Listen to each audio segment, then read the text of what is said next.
اس وقت لکھنؤ بطور ادبی مرکز.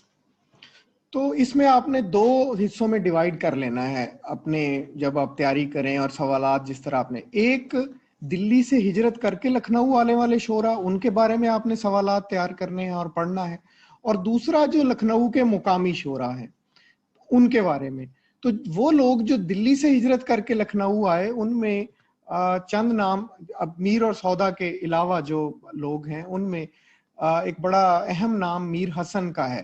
میر حسن کو آپ لوگ زیادہ تر جانتے ہیں ان کی مثنوی سحر البیان کے حوالے سے.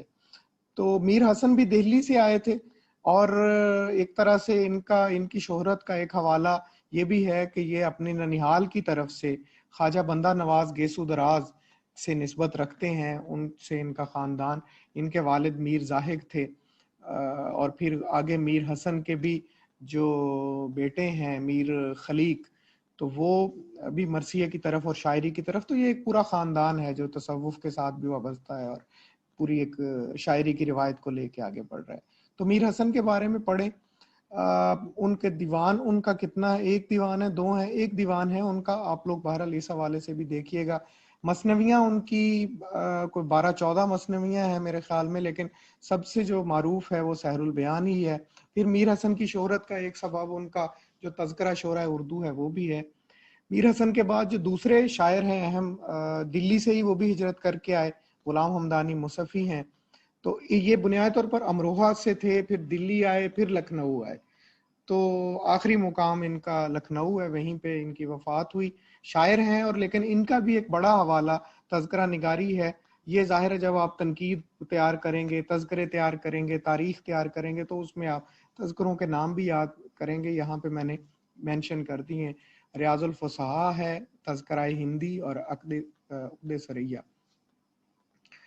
اچھا, پھر انشاء اللہ خان انشاء سے ان کی مارکہ آرائی رہی, یہ ایک بڑا حوالہ ہے غلام حمدانی مصفی کا, اور اسی مارکہ آرائی میں یہ حجویات بھی لکھتے. اور انشاء کی طرف سے یہ کام زیادہ سخت تھا. انشاء بڑے ایسے مزاج میں بھی ان کے بڑی شوخی تھی, بعض اوقات پھکڑ پن بھی آ جاتا تھا, تو انہوں نے حجویات بھی کافی لکھی ہیں.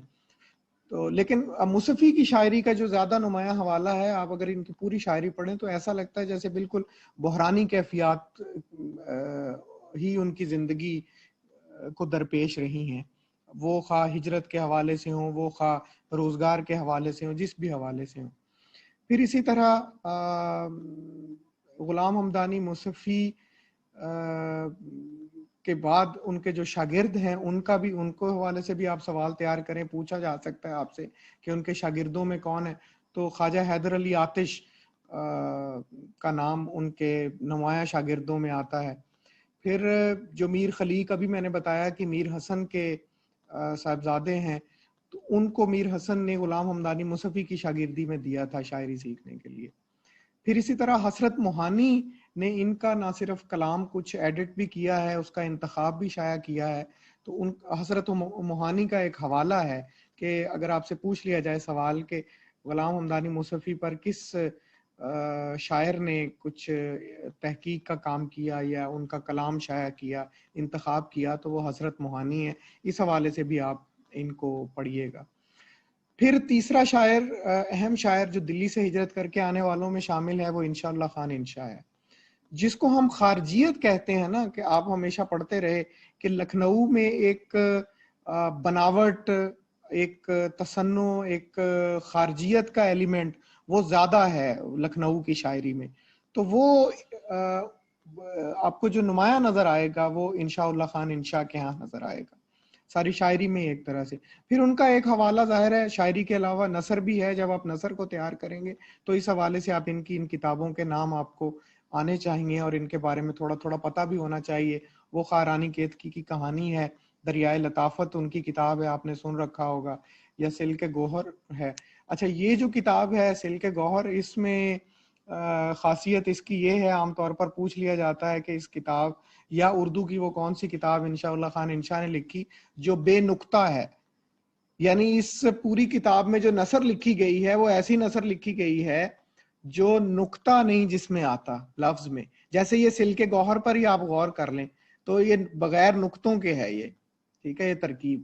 تو ایسی یہ کتاب اس دور میں، یعنی آپ دیکھیں کہ شاعر جو تھے وہ اتنے، وہ ان کا ایک وہ داخلیت اور وہ احساسات اور وہ ساری چیزیں وہ کہیں بہت دب گئی تھیں، اور اس طرح کے کاموں میں شاعر زیادہ لگے رہتے تھے، ایک دوسرے کی ہجویات لکھنی، مشاعروں میں لگے رہنا اور بناوٹ والی چیزیں اور نئے نئے تجربات کرنا شاعری میں، یہ چیزیں دبستان لکھنؤ میں اس وقت بہت زیادہ ہو گئی تھی۔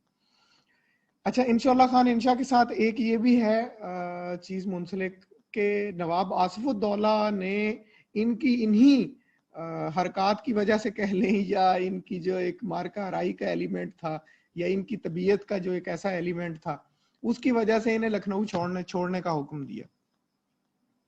تو یہ بھی ایک حوالہ ہے انشاء کے ساتھ جڑا ہوا۔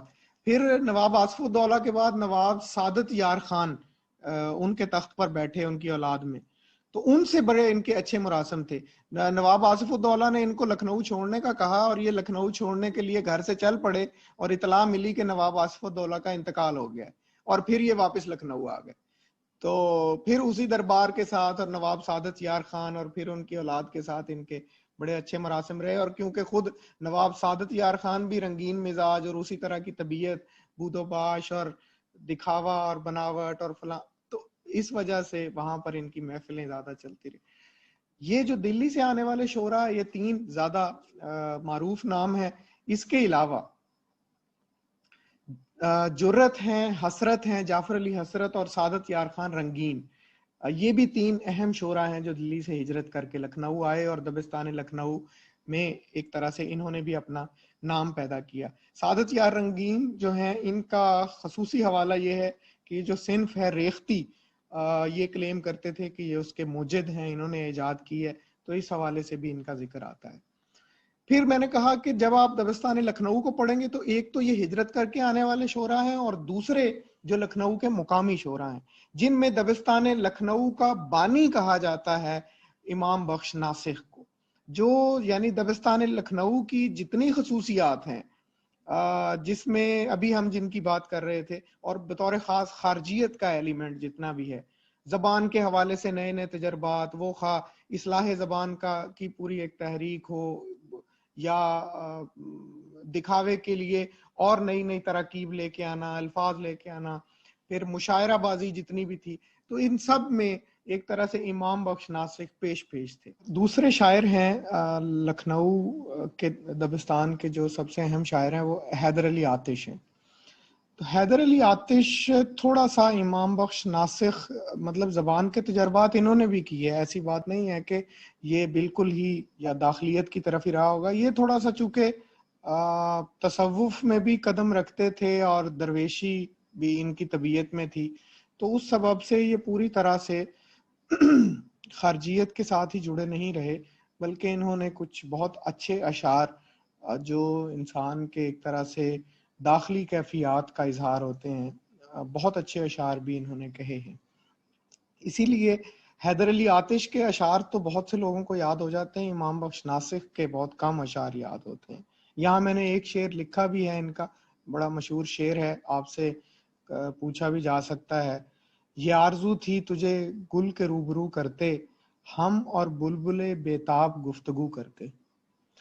تو جب آپ حیدر علی آتش کو یاد کریں، ان کے مشہور اشعار بھی دیکھیں، ان کی سوانے بھی دیکھیں، اور سوانے کے علاوہ جو اس وقت ان کی شاعری کے مختلف ادوار ہیں، اور شاعری میں انہوں نے کیا صرف غزل کہی ہے یا دیگر اصناف میں بھی شاعری کی ہے، تو ان دیگر اصناف کو بھی آپ تھوڑا سا دیکھیں گے، لیکن ظاہر ہے وہ چونکہ ابھی غزل کی بات ہو رہی ہے تو غزل کے حوالے سے زیادہ ان پر فوکسڈ آپ نے رہنا ہے۔ ایک بہت اہم سوال آپ کو ان دونوں کے بارے میں پڑھتے ہوئے یہ لازمی تیار کرنا ہے کہ ان کے جو شاگرد مختلف ہیں، کیونکہ یہ ایک لکھنؤ کا پورا ایسا دبستان ہے جس میں اساتذہ اور شاگرد اور مشاعرے اور اصلاح اور اس طرح کی جو چیزیں ہیں، یہ پورے وہاں کے کلچر کا حصہ تھیں، اور باقاعدہ صرف اساتذہ میں مارکہ آرائی نہیں ہوتی تھی کہ آپ کہیں کہ آتش اور ناسخ میں ہی مارکہ آرائی ہوگی، یا انیس اور دبیر میں ہی مارکہ آرائی ہوگی، یا غلام حمدانی مصفی اور انشاء اللہ خان انشاء میں ہی مارکہ آرائی ہو سکتی ہے۔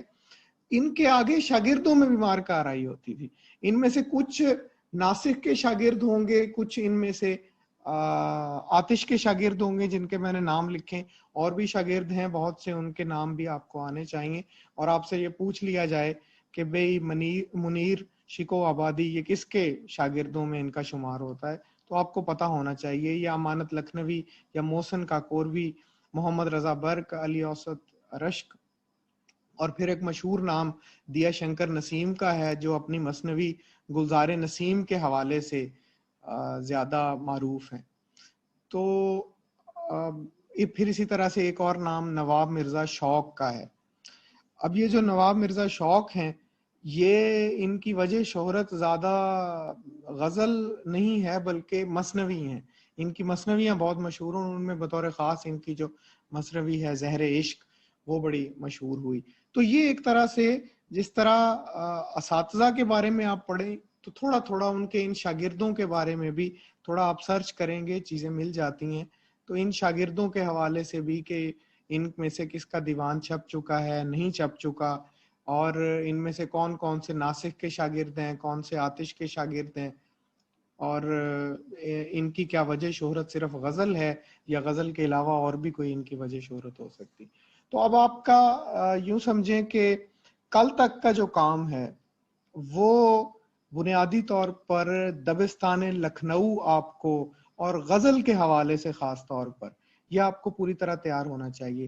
اچھا, اسی دور میں یہ میں نے جیسے اس کو 2 پورشنز میں ڈیوائیڈ کر لیا, دلی سے آنے والے اور لکھنؤ کے مقامی شعراء. اسی طرح سے آپ ان کو تیار کر لیجئے گا تاکہ آپ کو کلیئر رہے. خود بھی کل کو کوئی سوال پوچھ لیا جاتا ہے آپ سے, بالفرض پوچھ لیا جائے کہ بھئی حیدر علی آتش اور انشاء اللہ خان انشاء اور ناسخ اور نواب مرزا شوق, ان میں سے کون سا ایسا شاعر ہے جو دلی سے ہجرت کر کے لکھنؤ آیا اور وہاں اتنے شہرت اختیار کی, تو پتہ ہونا چاہیے کہ وہ انشاء ہوں گے ان میں سے.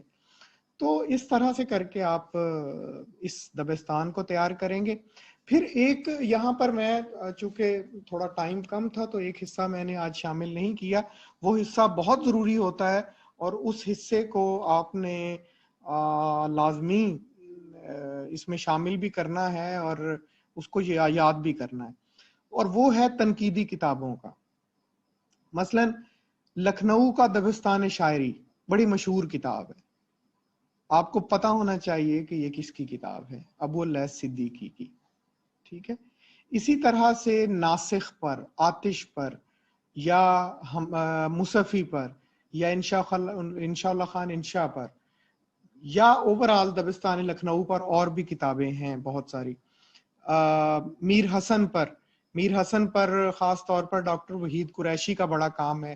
ان کی ایک کتاب میر حسن اور ان کا زمانہ, یہ ان کی کتاب کا نام ہے, ڈاکٹر وحید قریشی کی. پھر اسی طرح سے ایک اور ان کی میر حسن پر ہی کتاب ہے, مثنویات میر حسن. تو اس طرح سے آپ نے ان کتابوں کے نام وہ لازمی تیار کرنے ہیں.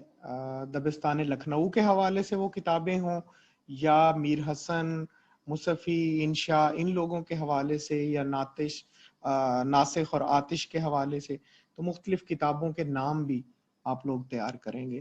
تو ایک طرح سے اب اگلے ایک دن میں آپ کو یہ دبستان لکھنؤ یہ اچھی طرح سے تیار ہو جانا چاہیے. اور میرا خیال ہے کہ اگر اس طرح سے آپ اس سب دبستان کے حوالے سے اس کو تیار کر لیں گے تو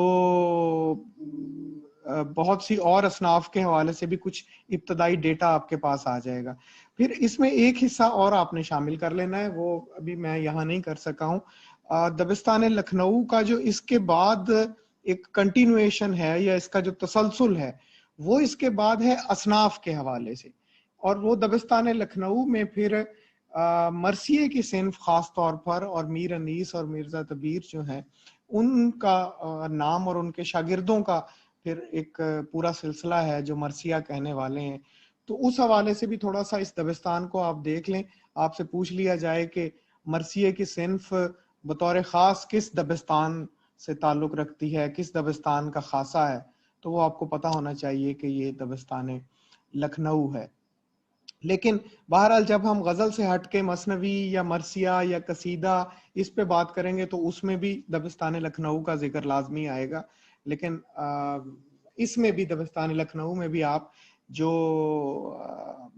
ناسخ اور آتش کے شاگردوں کے سلسلے سے ہٹ کے کچھ لوگ ہیں ان کا بھی آپ پڑھ لیں گے. اسی دور سے تعلق رکھتے ہیں ایک اور بہت مشہور شاعر، وہ ہیں نذیر اکبر آبادی. یہ جو بالکل دبستان لکھنؤ آباد ہونے کا دور ہے.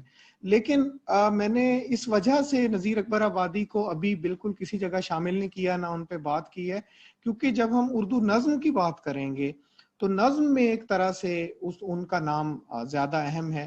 غزل کے حوالے سے اتنا کوئی ان کا ذکر نہیں آتا، تو نظم میں پھر ان کے بارے میں ہم بات کر لیں گے.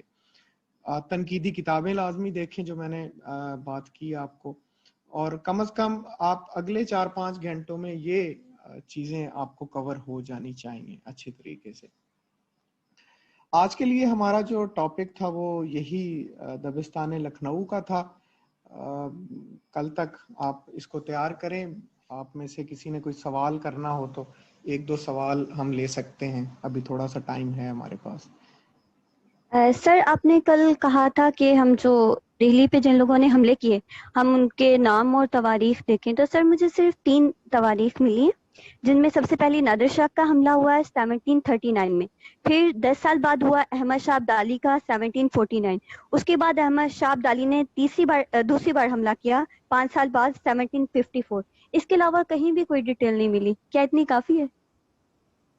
جی اتنی کافی ہے، کیونکہ ہمارا جو اردو ادب کا ایک طرح سے جس کو ہم نادر عہد کہتے ہیں یا دور زریں جس کو ہم کہتے ہیں شاعری کا، اس میں یہی ایسی مہمات تھیں جس سے شاعری بھی متاثر ہوئی، دبستان بھی متاثر ہوئے. تو آپ کو ان کا پتہ ہے اگر ان کی تواریخ تھوڑی بہت یاد ہیں اور ان حملہ آوروں کے نام آپ یاد رکھتے ہیں تو میرا خیال ہے یہ کافی ہے. سر یہ جو رفیع سودا کے بارے میں ہے، اس کا سب تاریخ پیدائش صحیح نہیں ہے. سر ایک جگہ پہ لکھا ہوا ہے 606 اور ایک جگہ پہ لکھا ہوا ہے 603. تو سر یہ اس کی اصل تاریخ پیدائش ہے وہ کیا ہے؟ اچھا، اس کے حوالے سے چونکہ ظاہر ہے کہ مختلف محققین نے اپنی تحقیق میں کچھ نہ کچھ ثابت کیا ہے، تو کبھی بھی کوئی ایک طے شدہ تاریخ نہیں پوچھی جاتی اس طرح سے. جو بھی جس شاعر کے بارے میں کچھ ڈاؤٹس ہوتے ہیں، پیپر بنانے والے کو، ایگزامینر کو بہت اچھے طریقے سے پتا ہوتا ہے کہ یہ اس پر چونکہ مختلف محققین کی مختلف آراء ہیں تو وہ والی تاریخ ایگزیکٹلی نہیں پوچھتے ہوتے. تو میں نے وہ پہلے بھی بتایا تھا کہ عام طور پر پھر سوال کی نوعیت تھوڑی بدل جاتی ہے کہ یہ پوچھا جا سکتا ہے کہ مرزا، اگر پوچھنا ہی ہے، پہلی تو بات ہے کہ میرا خیال تاریخ اس طرح نہیں پوچھی جاتی، پوچھنا ہی ہے تو یہ پوچھا جا سکتا ہے کہ مرزا رفیع سودا 18ویں صدی کے کس عشرے میں پیدا ہوئے، تاکہ اگر کوئی 2-3 سال کا، 4 سال کا، 6 سال کا ڈیفرنس ہے تو وہ ایک عشرے میں طے ہو سکتا ہو. ٹھیک ہے. یا پھر یہ پوچھا جا سکتا ہے کہ یہ کس صدی عیسوی میں ان کی پیدائش ہوئی ہے، کس صدی عیسوی کے شاعر ہیں. تو اس طرح کر کے ایک وائڈر پرسپیکٹو میں ایسا سوال پوچھا جاتا ہے، کوئی ایک فکسڈ تاریخ نہیں پوچھی جاتی. اور اگر پوچھی بھی گئی، بالفرض پوچھ بھی لی ہے، تو کم از کم اس میں اتنا مارجن رکھا جاتا ہے کہ چیزیں کور ہو جائیں. 10 سال کا مارجن رکھ دیا جائے گا. مثلا ایک جگہ پہ لکھا ہوگا کہ 1740 تو دوسری جگہ پہ 1742 یا 43 نہیں لکھا ہوگا، پھر 1750 ہوگا، 1760 ہوگا اور 1770 ہوگا.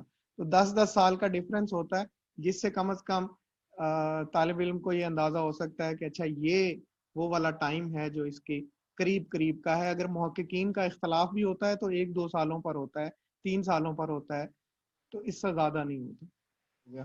میرے خیال میں آج کے لیے اتنا کافی ہے. اب آپ لوگ اپنا اس کو ٹائم دیں اسٹڈیز کو، انشاءاللہ اگلی کلاس میں پھر ہم کچھ اور ٹاپک پہ بات کریں گے. تھینک یو جی، اللہ حافظ.